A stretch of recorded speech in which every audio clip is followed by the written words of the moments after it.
Baik, sebelumnya Assalamualaikum warahmatullahi wabarakatuh. Waalaikumsalam Warahmatullahi wabarakatuh. wabarakatuh. Untuk mengawali pembelajaran pada pertemuan kali ini, alangkah baiknya marilah kita berdoa menurut agama dan kepercayaan masing-masing. Berdoa dipersilahkan. Cukup? Gimana kabarnya teman-teman? Baik, Bu. Baik, Ibu. Alhamdulillah.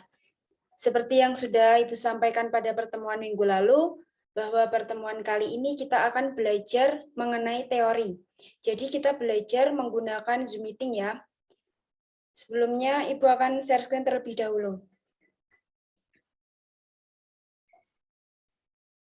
Apakah sudah terlihat? Sudah, Bu. Sudah, Ibu. Nah, pada pertemuan kali ini kita akan belajar mengenai senam lantai. Nah, pada pembahasan yang akan kita bahas pada senam lantai, diantaranya yaitu sejarah dari senam lantai, pengertian senam lantai, hal yang perlu diperhatikan ketika melakukan senam lantai, tujuan dari senam lantai tersebut, manfaat, dan macam-macam dari senam lantai. Sejarah dari senam lantai. Olahraga senam berasal dari Yunani kuno ya, yang bertujuan untuk melatih disiplin, menggabungkan keterampilan fisik seperti kontrol tubuh, koordinasi, ketangkasan, keanggunan, kekuatan, dan keterampilan berguling secara akrobatik. Semua tersebut dilakukan secara fisik.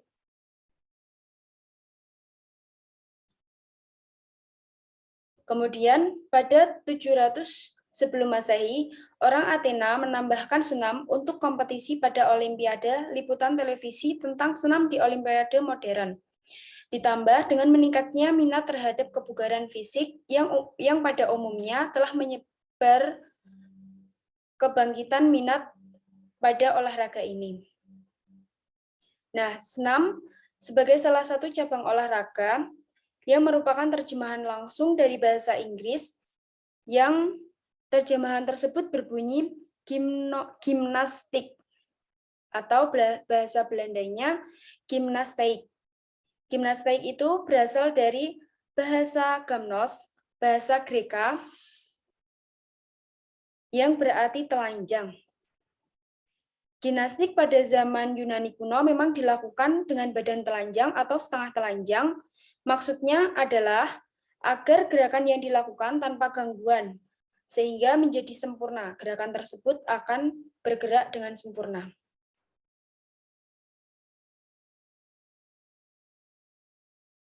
Kemudian sejarah senam lantai masuk ke Indonesia. Senam pertama kali masuk ke Indonesia pada tahun 1912 pada zaman kolonialisme Belanda. Selanjutnya pada tahun 1916, sistem Jerman digantikan oleh sistem Swedia. Sistem ini menekankan pada manfaat gerak, sebuah sistem yang diperkenalkan oleh seorang perwira kesehatan dari Angkatan Laut Kerajaan Belanda bernama Dr.H.F. Minkema. Lewat Dr. Minkema ini, senam di Indonesia mulai tersebar luas, terutama ketika ia pada tahun 1918 membuka kursus senam Swedia di Kota Malang untuk tentara dan guru. Nah, kemudian pengertian dari senam lantai sendiri. Senam adalah bentuk latihan fisik yang disusun secara sistematis dengan melibatkan gerakan-gerakan yang terpilih dan terencana untuk mencapai tujuan tertentu. Senam adalah olahraga di mana seorang yang melakukan dengan gerakan akrobatik atau lompat, membalik handstand, dan banyak lagi. Sedangkan gerakan yang dilakukan tersebut menggunakan alat. Untuk melatih keseimbangan dan juga melatih kelenturan. Senam lantai sendiri artinya adalah latihan senam yang dilakukan pada matras, unsur-unsur gerakannya terdiri dari mengguling, melompat, meloncat, berputar di udara, menumpu dengan tangan atau kaki untuk mempertahankan sikap seimbang pada saat meloncat ke depan atau ke belakang.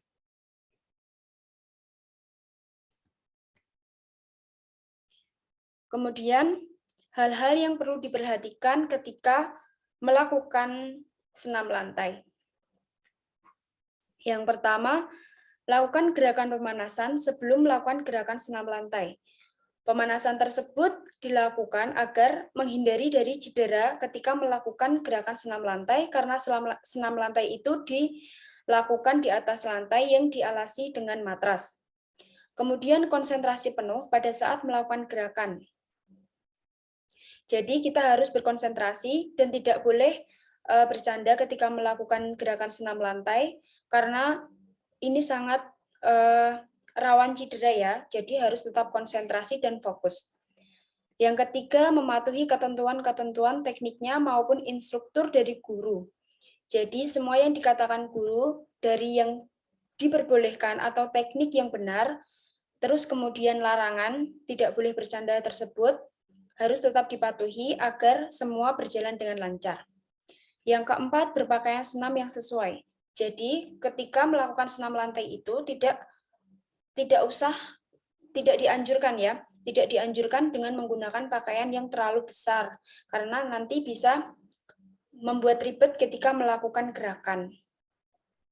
Kemudian yang kelima, gunakan matras dalam setiap melakukan senam lantai. Jadi senam lantai itu sarana prasarannya adalah salah satunya matras. Matras tersebut digunakan agar meminimalisir terjadinya cedera. Yang keenam, pastikan matras dalam keadaan sekitar aman untuk melakukan senam lantai.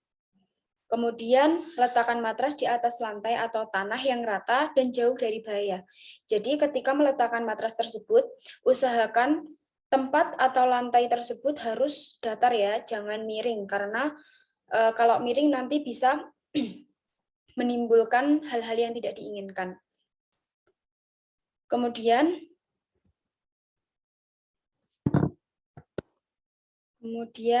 letakkan matras jauh dari dinding ataupun benda yang dapat menyebabkan benturan.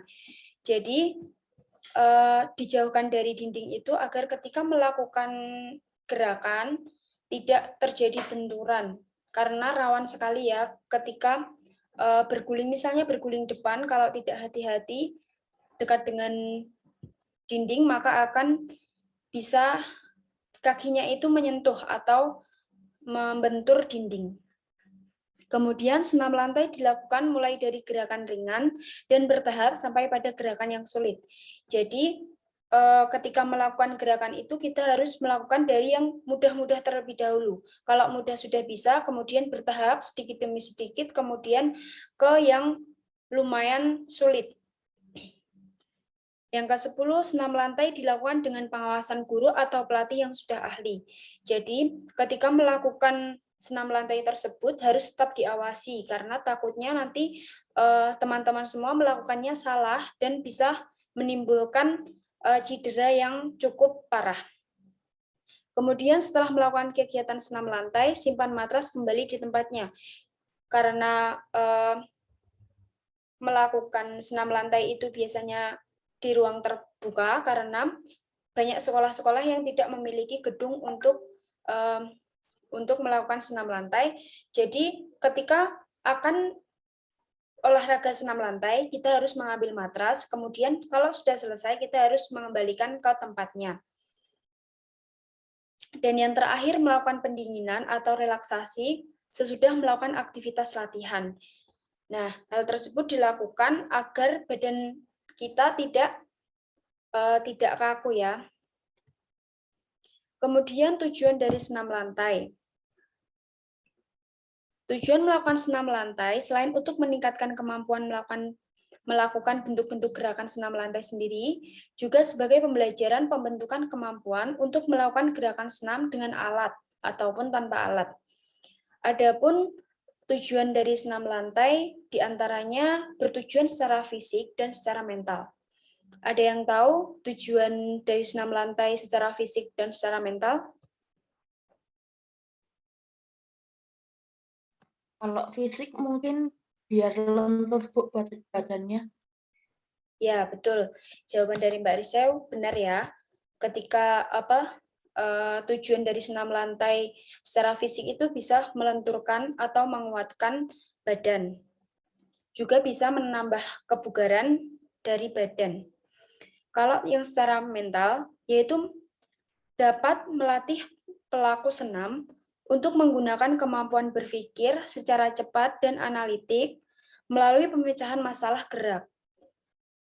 Beberapa jenis gerak senam lantai menuntut kemampuan mental yang berani dengan pertimbangan yang baik seperti flick-flack, salto, atau lompat dan guling di atas matras. Selanjutnya, adapun manfaat dari gerakan senam lantai. Coba siapa yang tahu kira-kira manfaatnya apa saja, baik secara fisik, mental, dan sosial? Ada yang tahu? Kalau fisik buat kesehatan juga enggak, Bu? Ya, hampir sama dengan tujuan dari senam lantai tersebut ya. Jadi senam lantai memberikan manfaat bagi kesehatan, baik secara fisik dan bagi kesehatan mental dan sosial. Yang pertama, manfaat secara fisik. Senam lantai merupakan kegiatan untuk mengembangkan kemampuan fisik dan kemampuan gerak seseorang. Melalui kegiatan senam lantai, peserta dapat mengembangkan daya tahan otot, kekuatan, kelincahan, kelentukan, keseimbangan, dan koordinasi. Kemudian program senam lantai dapat menyumbangkan perbendaharaan dan pengayunan gerakan gerak pelakunya. Dasar-dasar gerak senam lantai sangat baik untuk mengembangkan perluasan tubuh, kesadaran tubuh, dan keterampilan-keterampilan gerakan senam. Kemudian, adapun manfaat baik secara mental dan sosial. Kegiatan senam lantai menuntut pesertanya untuk berpikir dan mengembangkan keterampilannya. Oleh karena itu, peserta senam lantai harus mampu berpikir kreatif untuk memecahkan masalah tentang gerak. Dengan demikian, mental peserta senam juga dapat berkembang. Ketika melakukan senam lantai, banyak manfaat yang diperoleh, yaitu manfaat secara mental dan sosial. Yang pertama, kemampuan gerak tubuh semakin lincah.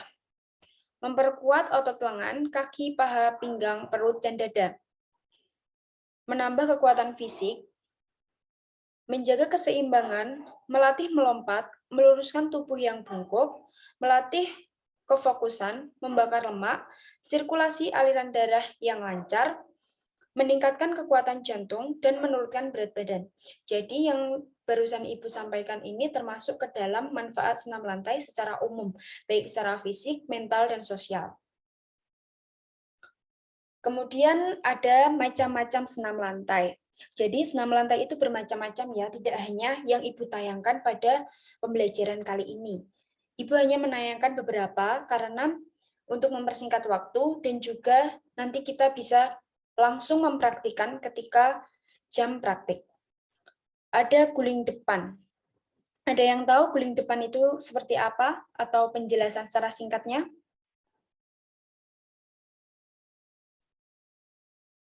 Ada yang tahu? Belum, Bu. Ya, jadi guling depan itu adalah menggulingkan badan ke depan. Jadi secara garis besar kita itu menggulingkan badan ke depan dengan mengutamakan otot tangan dan juga otot kaki. Kemudian guling belakang. Sama halnya dengan guling depan, yaitu kita menggulingkan badan ke belakang. Jadi pada saat mengguling ke belakang, tumpuan berada pada pantat dan pinggul, bertujuan untuk melatih keseimbangan dan kelenturan tubuh. Jadi hampir sama ya. Kemudian meroda, yaitu gerakan dengan memutar badan 90 derajat. Ya. memutarkan ya. Jadi kita bertumpu pada kedua tangan, kemudian kita mengambil aba-aba untuk untuk memutarkan badan yang yang bertumpu kepada kedua tangan. Adapun sikap kayang, yaitu kita melingkupkan badan. Adapun gerakan kayang ini dimulai dengan awalnya tiduran, ada juga yang dari berdiri. Jadi kita melingkupkan badan sehingga badan itu membentuk setengah busur, setengah lingkaran ya. Kemudian ada headstand, yaitu posisi tubuh yang terbalik, tepat di ubun-ubun kepala dan telapak tangan berada di bawah, dan anggota tubuh lainnya menghadap ke atas tegak lurus. Kepala dan telapak tangan bertumpu menjadi tumpuan, agar anggota tubuh bisa tegak lurus dan seimbang. Kemudian yang terakhir ada handstand. Itu sama, seperti melakukan headstand. Yang membedakan adalah tumpuannya hanya pada telapak tangan. Oleh karena itu, lengan dan telapak tangan harus kuat. Jadi, khusus untuk headstand dan handstand, kekuatan tangan itu sangat dibutuhkan ya, dan juga keseimbangan. Jadi kita harus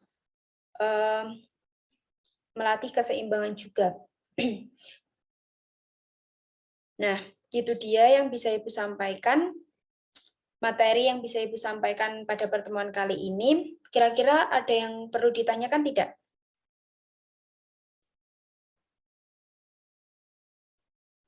Sudah cukup jelas? Cukup, Bu.